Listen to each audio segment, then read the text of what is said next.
Friends, आपने aliens के बारे में तो जरूर सुना होगा और यूएफओ के बारे में भी सुना होगा। आपने फिल्मों में, कहानियों में, सीरियल्स में एलियंस के बारे में देखा और सुना जरूर होगा, लेकिन इसका ठोस सबूत किसी के पास नहीं है कि एलियन असल में होते हैं। तो आज हम अपने इस वीडियो में बात करने जा रहे हैं अंटार्कटिका में मौजूद एक हिडन वर्ल्ड की। तो आइए जानते हैं।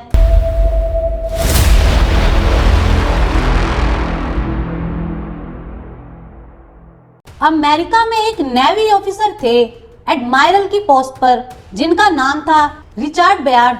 ये दुनिया के उन पहले इंसानों में से एक थे जिन्होंने नॉर्थ पोल और साउथ पोल एक्सप्लोर किया था।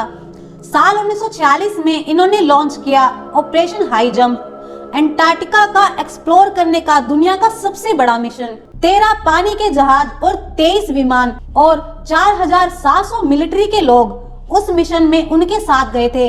ये इतिहास का सबसे बड़े मैन मिशन में से एक था। उन्होंने कुछ दिन अंटार्कटिका को एक्सप्लोर किया, फिर वापस आ गए। उन्होंने एक नॉर्मल रिपोर्ट को पोस्ट किया और मिशन खत्म कर दिया और वो लोग अपने अपने घर आ गए और एडमायरल रिचर्ड भी अपने घर चले गए। इस मिशन के 9 साल बाद एडमायरल रिचर्ड भी इस दुनिया से चले गए, उनकी मौत हो गई।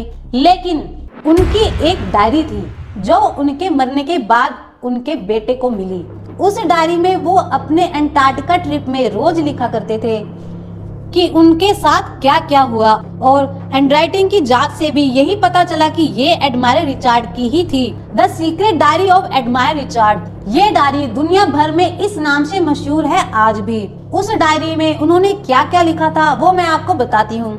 जब वो फ्लाइट में अंटार्कटिका को एक्सप्लोर कर रहे थे और मिलिट्री बेस बनाने की कोई अच्छी जगह ढूंढ रहे थे, तब उन्हें बहुत बड़ा होल दिखा।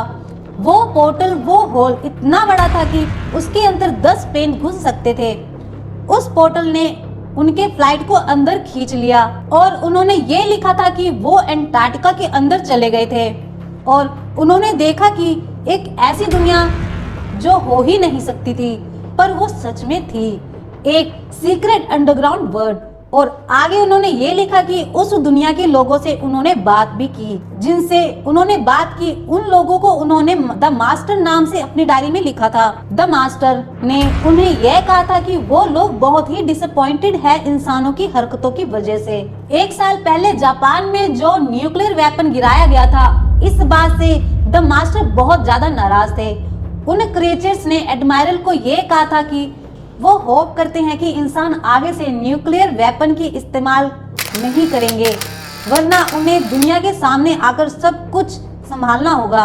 हिस्ट्री को अगर आप देखोगे तो आपको यह पता चलेगा कि यूएफओ साइटिंग साल 1945 के बाद ही शुरू हुआ। इंसान के न्यूक्लियर वेपन के बाद ही यूएफओ साइटिंग शुरू हुई। इससे यह पता चलता है कि एलियन इंसानों की हर हरकत पर नजर रख रहे हैं। अंटार्कटिका और एलियंस, ये सब ऐसी चीजें हैं, जितना सोचो उतनी ही मिस्ट्री बढ़ती चली जाती है। अब सवाल ये है कि अंटार्कटिका ट्रिप के बाद एडमायरल चुप क्यों थे? उन्होंने एलियंस वाली घटना को दुनिया को क्यों नहीं बताया और अपनी डायरी के बारे में दुनिया वालों को क्यों नहीं बताया?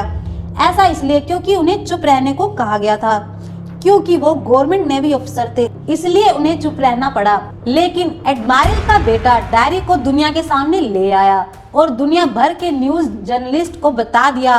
उसके बाद करोड़ों लोग इस डायरी के बारे में जान गए। पर उनके बेटे की मौत भी बड़े ही रहस्यमयी तरीके से हुई। वो अपने वेयर हाउस में मरे पाए गए और पोस्टमार्टम की वजह निकली पानी की कमी। ये बहुत ही अजीब तरह की मौत थी। ये पहली बार नहीं है कि एलियंस की मौजूदगी को आम आदमी से छुपाया गया है। इतिहास में एलियन के सबूतों को ज्यादातर दबा दिया गया है ताकि किसी के हाथ कोई सबूत ना लगे और लोग एलियंस की कहानी किताबों और फिल्मों तक ही सीमित रखें। तो आपको मेरी वीडियो कैसी लगी मुझे जरूर बताएं। आई होप आपको मेरी वीडियो बहुत पसंद आई होगी। अगर पसंद आए तो लाइक, शेयर एंड सब्सक्राइब तो जरूर करें और बेल आइकन को जरूर प्रेस करें ताकि मेरी नेक्स्ट वीडियो की नोटिफिकेशन आपको मिलती रहे। तब तक के लिए बाय बाय एंड जय।